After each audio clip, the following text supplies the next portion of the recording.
કચ્છમાં ફરી નર્મદા કેનાલ તૂટી અને વધુ એકવાર નબળા કામની પોલ ખુલી. ભર ઉનાળે પાણીની અછત વચ્ચે વ્યાપક પ્રમાણમાં પાણી વેડફાયું છે.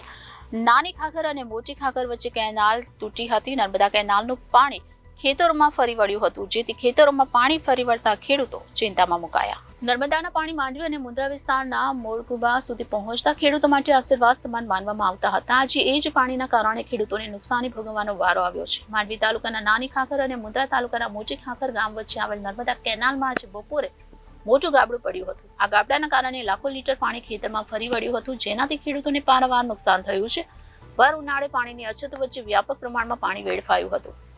માંડવી મુન્દ્રા વિસ્તારના લોકો દ્વારા નાની ખાખર, મોટી ખાખર સહિતના વિસ્તારમાં નર્મદાની કેનાલમાં યોગ્ય રીતે કામગીરી કરવામાં આવે તેવી માંગ કરવામાં આવી છે. ઉલ્લેખનીય છે કે અગાઉ પણ આ માંડવી મુન્દ્રા વિસ્તારમાં કેનાલમાં ગાબડું પડ્યું હતું, ત્યારે કેનાલની નબળી કામગીરી પર પ્રશ્નો ઉભા થયા હતા. આ અંગે નર્મદા નિગમના અધિકારીઓનો સંપર્ક સાધવાનો પ્રયાસ કરવામાં આવ્યો હતો, પરંતુ સંપર્ક થઈ શક્યો ન હતો. Bureau report Janadesh news, Kutch.